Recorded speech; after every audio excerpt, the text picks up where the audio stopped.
Amen. Vous êtes avec moi? Gloire à Dieu. On va prier Seigneur. On va demander à Dieu sa grâce. On va lui demander qu'il prenne toute la place dans cette soirée. Demander à Jovan qui se lève et qui puisse prier le Seigneur. Merci Seigneur pour nous avoir donné sur un témoignage.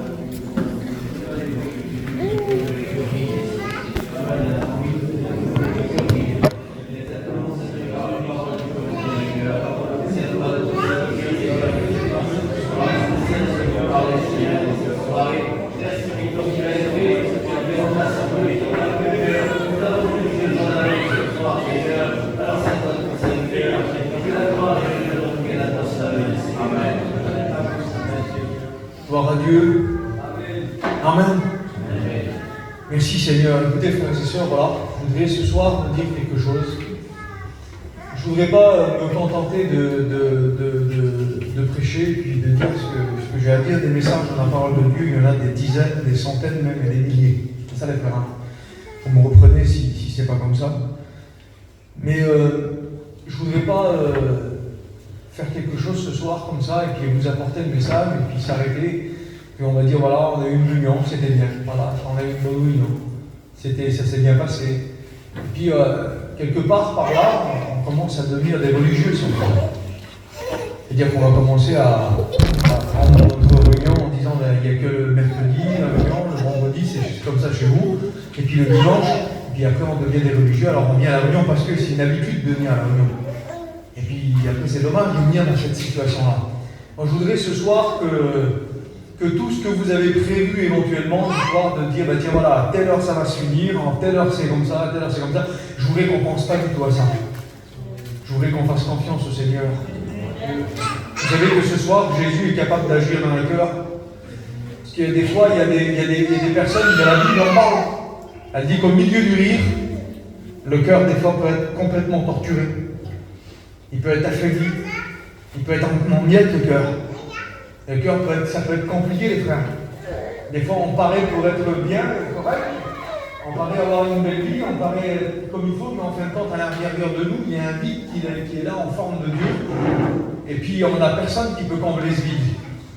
Combien de personnes ont déjà vécu cette expérience-là, qui disaient que jamais ils auraient cru pouvoir rencontrer Jésus de cette façon. Puis à un moment donné, peut-être que ce soir, quand tu t'es fait tes plans, en disant ben, je vais venir à la réunion parce que j'ai fait plaisir à un tel ou un tel, et puis ou alors je viens à la réunion parce que je ne veux pas qu'on éveille des soupçons sur moi. En réalité, tu as un besoin dans ton cœur ce soir. Et puis je ne sais pas pour vous, mais vous savez, quand on fait quelque chose, quand on demande à Dieu quelque chose, Dieu écoute. Il entend nos prières. Jason l'a dit tout à l'heure, il nous l'a rappelé. Je voudrais que vous soyez attentifs avec moi, ça peut durer 5 minutes, 10 minutes le message, et je voudrais que vous soyez avec moi. Amen. Gloire à Dieu. Jason nous a dit, on a prié longtemps pour ce garçon. Il était là, lui, il est venu, et puis il a dit, voilà, pour lui, j'ai retenu un mot de son témoignage, et ça m'a plongé quelques années plus tard, lorsque nous, ce qu'on a vécu aussi. Vous savez, quand on a, nous, dans notre vie, quand on ne connaît pas le Seigneur, on essaye de nous formater. On appelle ça formater une personne, formater un élément, formater quelque chose qui est devant nous là. Et quand on est formaté, ça veut dire que les personnes ont des projets pour nous. Et quand on voit quelqu'un qui a des projets pour nous, alors on croit que c'est normal ce qui se passe. Pour lui, dans le foyer de ses parents, de voir la dépression, de voir quelqu'un prendre des cachets, de voir quelqu'un pleurer, de voir quelqu'un se refermer sur lui-même, c'était normal de faire ce soir. C'était ton quotidien à toi, ça, chaque jour. Mais ton quotidien à toi, il se répercute sur plusieurs personnes et dans plusieurs foyers, chez plusieurs personnes d'aujourd'hui. C'est le quotidien de tout le monde d'aujourd'hui, ça, pratiquement. Et puis chez nous, il y a quelques années en arrière, c'était comme ça. Ah, pour en dire en vérité, j'ai rien à reprocher à mes parents. Mes parents ont été des bons parents pour nous. Mon père a été un bon père pour nous. Mon frère et moi, on fait souvent allusion dans nos messages. Pourquoi? Parce qu'on a eu une bonne enfance. On n'avait pas le temps de rêver la nuit ce qu'on voulait, que le jour on l'avait. On n'a jamais manqué de rien. Il a toujours fait ce qu'il fallait, au dépit de tout. Peut-être des fois il regardait quelquefois pour lui, il ne s'achetait jamais rien, mais pour nous, il dit puisque notre père a fait, nous on reproduit aujourd'hui pour nos enfants des fois. Sans même le vouloir. Et c'est comme ça. Et puis pourtant, il a tout fait, il nous a tout donné. Alors vous savez, mes parents, moi, mon père, c'est un yéniche. Et lui, il n'y a pas plus yéniche que lui. Il a été élevé comme ses parents l'ont élevé, il a été élevé dans sa religion, il a été élevé dans tout ce qu'il voulait. Alors comprenez que ses enfants, il aurait voulu plein de choses pour eux. Il aurait voulu qu'on se marie avec une yéniche.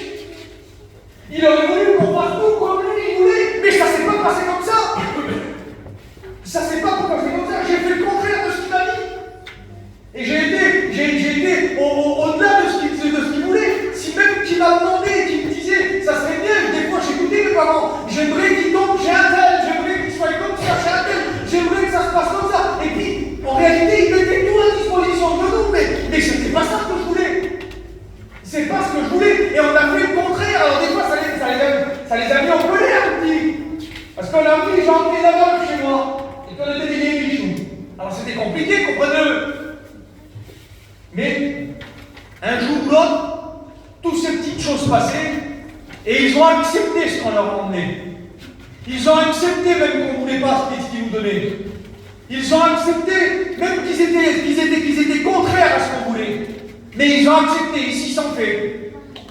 Mais il y a une chose qu'ils n'ont pas pu faire, c'est quand un jour, l'angoisse et la dépression est rentrée dans le cœur, et quand il y avait un vide qui était dans le cœur, ils n'ont pas réussi à le combler. Alors ils essayaient de réparer, ils essayaient de faire quelque chose, ils essayaient de parler dans le foyer, ils essayaient de faire quelque chose chez moi, ils me donnaient tout, ils essayaient de faire plein de choses. Et puis c'était compliqué.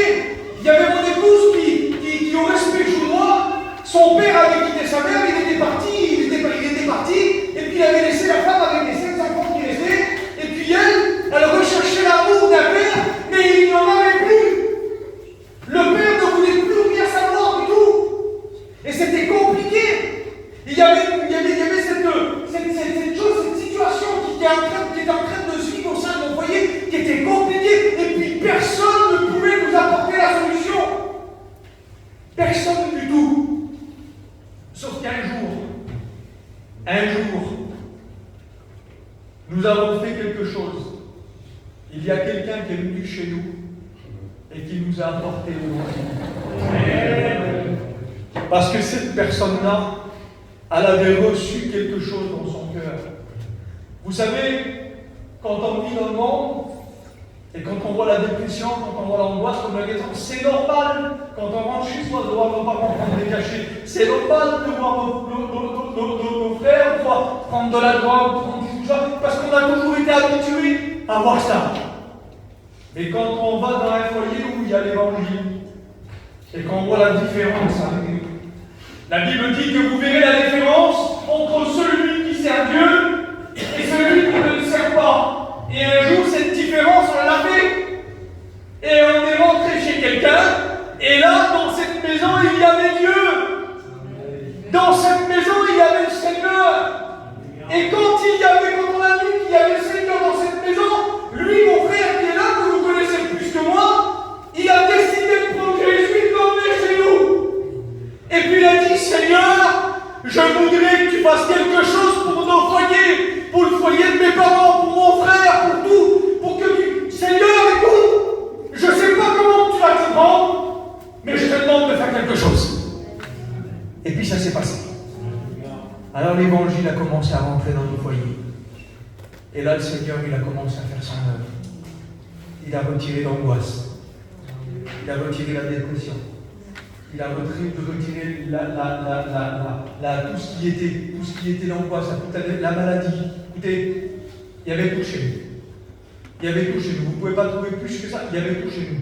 Il y avait la colère, il y avait les paroles, il y avait toutes les choses qu'il ne fallait pas, les mensonges, tout ce que vous pouvez trouver dans le monde, c'était chez nous.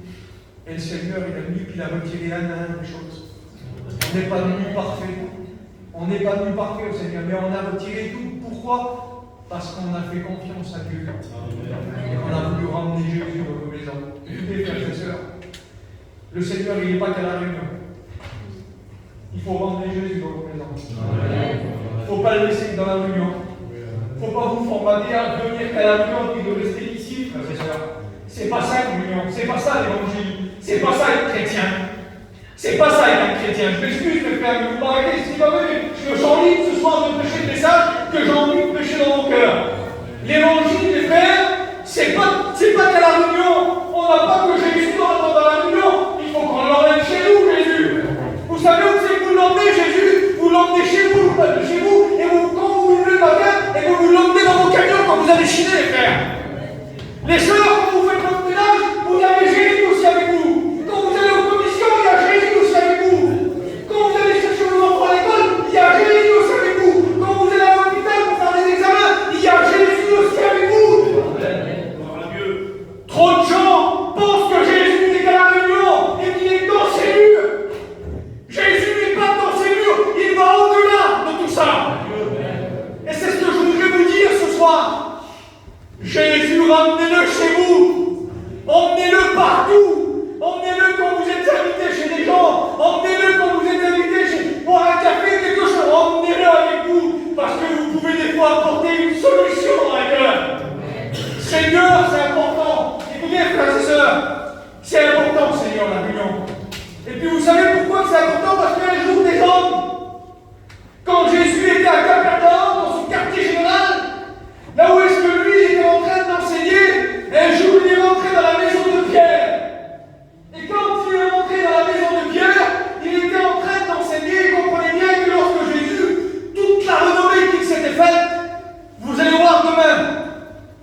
Demain, ça va être une longue file d'attente pour rentrer sur la place. Mais quel bonheur de voir tout ça. Vous savez pourquoi? Parce que Jésus est au rendez-vous. Parce qu'il y a un bon programme qui va se faire. Parce qu'il y a une grosse mission qui va se faire. Parce que le Rhône-Alpes aujourd'hui, il est grand. Pourquoi? Parce que l'évangile est apparu ici. Et puis le Seigneur, demain, vous allez voir, il va rassembler son peuple demain. Et puis c'est magnifique. Mais on va se dire comment alors? Alors faut attendre la Rhône-Alpes? Non, c'est ce soir que tu peux avoir quelque chose. Parce qu'il est aussi présent ici ce soir. Et quand il était dans cette maison, pas le par rapport à sa renommée qu'il avait eue, frère. Tellement que sa renommée s'était répandue, les gens ont entouré la maison, et ils étaient à l'intérieur, et c'était devenu inaccessible. C'était devenu inaccessible. Et tellement que c'était devenu inaccessible, les gens venaient tout autour et puis ils s'écoutaient. Et puis vous savez des fois ce qu'on fait nous, quand on voit tout ça, on croit qu'une réunion elle est inaccessible. On croit que Jésus est inaccessible. On croit qu'il y a trop de chrétiens. On croit que Jésus ne nous écoute pas. On croit que ce sera fini, que le Seigneur ne nous écoute pas. Puis Jésus tout à l'heure, il a dit, vous vous rendez compte, les frères, ça fait longtemps qu'on a prié pour lui. Et aujourd'hui, il est témoigne. Laissez-moi vous dire que ce soir, moi je voudrais continuer à prier pour les garçons. J'ai un garçon qui est à peu près dans le même problème que ce garçon était là, qui s'est encouragé ce soir. Quand j'ai écouté Jason dire, on a prié pour lui, c'était Dieu, mais il est là ce soir. Mais je veux un jour l'emmener avec moi dans cette église et qu'il puisse un jour vous témoigner et vous dire que lui aussi a rencontré Jésus. Et ça, c'est mon espérance dans mon cœur. J'ai besoin de m'accrocher à cela. Et puis vous avez besoin, frères et sœurs, de vous accrocher à ces paroles, parce que Jésus, lui, il n'est pas inaccessible, il est accessible.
facile pour lui. Alors vous savez ce qu'on va faire, les copains? On va faire ce qui est à notre portée à nous. On va l'emmener dans la maison de Pierre. Et quand ils sont partis ensemble, j'imagine un peu le chemin, Seigneur. Peut-être c'était dur. Peut-être que les rues étaient compliquées à monter. Aujourd'hui, les rues de Jérusalem, elles sont faciles. Elles sont faciles, les frères. Et quand vous avez été là-bas, je partie des garçons qui sont là, ils y sont allés alors en Israël. Aujourd'hui, les rues de Jérusalem, c'est facile. Les rues de Capernaum, c'est facile. C'est facile comme tout parce que c'est bitumé. Il y a des dalles, il y a tout ça. C'est facile à marcher. Mais en ce temps-là, il n'y avait pas ça. Ça devait être rocailleux, ça devait être compliqué. Il devait y avoir des trous. Il faisait chaud. C'était compliqué, les frères. Mais eux, ils n'ont pas regardé à tout ça. Ils ont regardé aux besoins qu'il y avait. Ils ont regardé aux besoins qu'il y avait. Vous savez, frères et sœurs, qu'il y a des gens qui comptent sur nous. Est-ce que vous le savez ça? Il y a des moments dans une vie, écoutez-moi, on a passé par plein de problèmes. Des difficultés, on en a passé, puis on en pensera certainement encore plus. Mais au moment du découragement, au moment où ça n'allait plus, moi j'ai passé beaucoup de problèmes dans mon foyer avec mon garçon. Je vous explique, écoutez, je vous ouvre mon cœur ce soir. J'ai un garçon qui va sur 22 ans. Et à un moment donné, là, mon fils, lui, il a décidé de partir, de quitter mon foyer et de s'en aller. Et comme il a parti comme ça, là, lui, c'était dur pour nous. Avec mon frère, on pleurait souvent. C'était dur pour nous. C'était dur de savoir parce que nous, on ne savait pas ce qui se passait. Les seules informations, des fois que j'avais, c'était quand quelqu'un m'appelait qui me disait qu'il avait fait une grosse poursuite le soir. Ou c'était à 5 h du matin qu'on m'appelait parce que l'hôpital me disait qu'il avait mon numéro de téléphone dans son dossier et qu'il fallait qu'il m'appelle en cas d'urgence. Et les urgences, c'était que lui, il avait fait un accident parce qu'il avait eu une poursuite avec les districts et que c'était compliqué. Imaginez-vous les frères, le problème qu'on avait. Et puis des fois, je vous dis la vérité, j'avais pas la force. J'avais plus la force à prier. J'avais plus la force à demander à Dieu. J'avais plus la force à m'efforcer de pouvoir dire Seigneur, fais quelque chose. Mais je savais une chose. Il y a des fois, je me levais, j'étais rempli de force. Et je ne savais pas d'où elle venait cette force. Je ne savais pas comment c'était. Puis d'un seul coup, je savais qu'il y avait des sœurs qui s'étaient réunies, qui avaient prié le Seigneur. Je savais qu'il m'avait pris sur ce lit, ou que moi je pouvais lui, et qu'il m'avait apporté sur les regards du Seigneur. Je savais qu'il m'avait apporté, je savais qu'il avait apporté mon foyer, je savais qu'ils avaient fait ça. Et puis Seigneur, quel secours pour moi dans mon cœur. Quel bonheur, les frères. Dites-moi la vérité, vous avez jamais ressenti ça? Vous vous êtes jamais senti porté par le Seigneur? Sans aucune raison? Mais vous savez pourquoi des fois c'est comme ça? C'est parce que des gens prient pour vous. Et quand vous va bien, il n'y a pas de problème. Alors priez pour les personnes qui vous demandent. Parce que quand on vous fait une demande, c'est parce qu'ils ont confiance et qu'ils ont besoin de secours. Ils ont besoin que vous vous mettez à part. Ils ont besoin que vous jeûnez. Ils ont besoin que vous prenez un temps. Ils ont besoin que vous vous mettez ensemble et que vous prenez quelques sœurs des fois. Et puis quelques sœurs ensemble et que vous vous dites, écoute, à 2 heures, on se fait un petit café et on passe un petit moment dans la prière. On va prier pour le foyer à un tel ou un tel. Pourquoi? Parce qu'il y a des besoins. Et ça s'appelle ça la communion. Et quand ils ont pris, ils sont arrivés sur le chemin, puis quand ils sont arrivés devant la maison de Pierre, ils auraient pu reculer, puis attendre, ils auraient pu dire, écoutez, vous savez ce qu'on va faire? On va attendre que ça s'enlève un peu, puis qu'il arrête de pécher, et au moment favorable, on l'emmènera et on lui demandera. Mais c'était pas comme ça qu'il fallait faire. Il fallait faire des efforts. Amen. Il fallait faire des efforts. C'est des efforts que Dieu nous demande de faire. C'est pas simplement de venir occuper une chaise. C'est facile pour nous de venir occuper une chaise. Aujourd'hui, c'est facile de monter les voitures et de venir à une réunion. Des fois, on se met des complications en disant non, je ne vais pas à la réunion. Pourquoi? Ben, je sais pas. Je vais être vieux dans ce que je vais dire. Il y a des règles qui passent à la télévision. Pas nul, hein? C'est pas mieux de bonne réunion. Ils sont où toutes les personnes qui devraient remplir cette salle? Ils sont où tous ces gens qui devraient être ici, en réalité, et prier le Seigneur? Vous savez, dans mon église, j'ai eu des personnes qui ne sont plus là. Et moi, ça me fait du mal dans mon cœur que je vois des rétrogrades. Écoutez, il y a des rétrogrades autour de cette ville. Vous ne croyez pas que cette église devrait être pleine? Et puis, des fois, on est là, nous, puis on s'assied confortablement, puis on se dit, bah, écoutez, chacun pour soi et Dieu pour tous. Mais non, c'est pas comme ça. Nous sommes les gardiens de nos frères et sœurs. Nous devons prier pour les ramener dans cette maison. Je ne sais pas pourquoi je dis ça, Seigneur, ce soir, mais j'ai besoin de dire. Il y a trop de personnes qui se perdent. Vous avez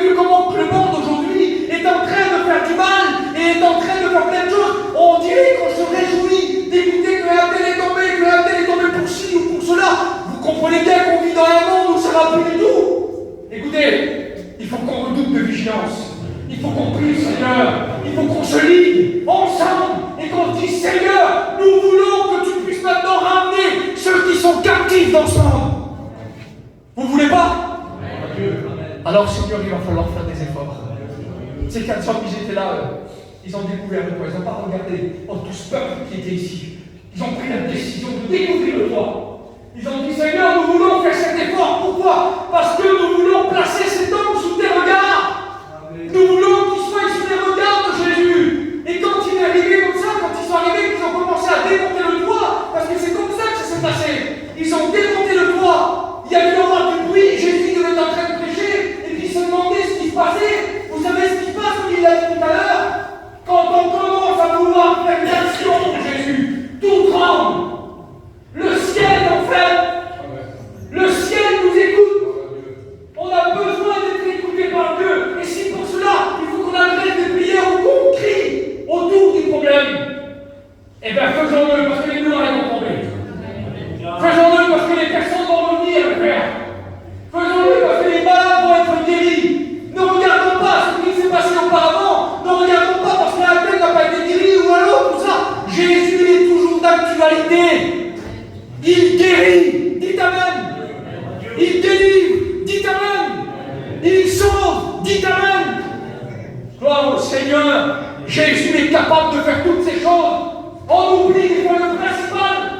On oublie que Jésus est capable de faire toutes ces choses. Et puis on se formate à venir à une réunion et occuper une chaise. Seigneur, je ne veux plus de ces réunions-là. Que Dieu soit béni. Écoutez, frère, moi j'ai besoin qu'il y ait des réunions où que le Seigneur bénit. Ou que le Seigneur délivre, ou que le Seigneur sauve. On a besoin de ces réunions-là.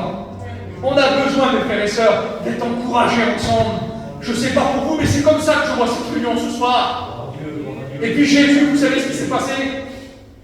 La Bible dit cela, que Jésus, voyant leur foi, on parle même plus du paralytique là. En réalité, ce n'est même pas le paralytique en réalité qui parle. Ce n'est pas sa foi et la lui, c'est la foi des 4 autres qui sont honorés. C'est la foi des 4 autres qui est honorée. Écoutez, vous voulez que vos enfants se convertissent, vous voulez que vos familles se convertissent, vous voulez que les gens soient guéris, donc on vous demande de prier pour eux. Eh bien, il faut que commence à s'unir ensemble et de prier. Et c'est comme ça que Jésus va voir les choses pour nous. Et quand Jésus verra, et quand Jésus voit, alors il se passe quelque chose, toujours. Toujours. On est des témoins, mes frères. On est des témoins, mes sœurs.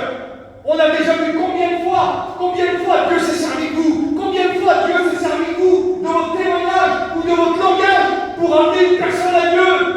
Combien de fois? Et vous allez vous arrêter simplement à une seule fois. Mais le Seigneur n'est pas encore revenu. La Bible nous dit de racheter le temps. Alors écoutez, moi je ne sais pas pour vous, Seigneur, mais je pense avoir compris le message ce soir. Je ne veux pas aller plus loin. Je veux compris, Seigneur. Écoutez, je ne sais pas ce que c'était qu'on devait faire ce soir, mais est-ce que ça vous dérange pas si on prie le Seigneur quelques instants?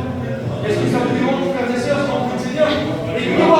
Et puis s'il y en a ce soir qui se sont repris dans leur cœur et qui se disent Seigneur, eh bien j'ai pas assez fait de choses pour toi. J'ai pas assez fait de demander. C'est vrai, Seigneur, c'est vrai. Écoutez-moi, on n'est pas là pour vous pointer du doigt, les prédicateurs ne sont pas là pour vous pointer du doigt. C'est la parole qui nous juge. C'est pas nous les hommes, c'est pas les serviteurs de Dieu qui font ça. C'est la parole qui est juste sur nous. Alors écoutez-moi, priez le Seigneur. On va chanter un petit cantique ensemble. Et puis on va louer le Seigneur. On va demander à Dieu sa grâce. Que Dieu soit béni.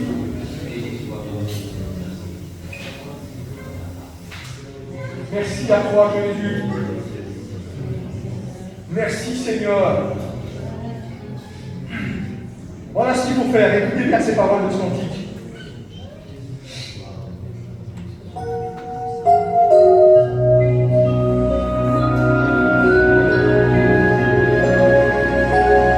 Que celui qui a envie de crier à Dieu, qu'il le fasse. Il est l'auteur de la bénédiction ce soir.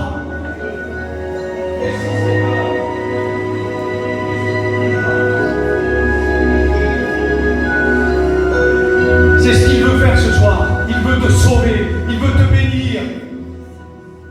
Viens à Jésus. N'attends plus un instant, viens à lui. Il t'attend avec amour, viens à Jésus. Il veut sauver ta vie, viens à lui. Il t'attend avec amour, viens à Jésus et soumets-toi à lui. Viens à lui et il te sauvera.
privilège de te rencontrer, Jésus. Dédiagis, Seigneur, révèle-toi dans les cœurs, Seigneur, on le veut, parce qu'on sait qui tu es, on sait que tu es capable de faire, on sait comment tu es puissant, Seigneur. Je t'apporte aussi mes deux choses, Seigneur, qui ne te connaissent pas. Oh Seigneur, là aussi, je te fais confiance, mon Dieu. Je t'aime, merci pour ta parole de ce soir. Elle a tellement fait du bien dans mon cœur. Merci pour tout ce que tu vas faire. Merci pour tous ces plans et ces projets que tu as pour chacun d'entre nous. Nous t'apportons tout, Seigneur, nous remettons tout entre tes mains. Et nous te faisons confiance et merci parce que tes bontés, tu les renouvelles chaque jour, Seigneur. Elles ne sont jamais épuisées parce que tu es Dieu, parce que tu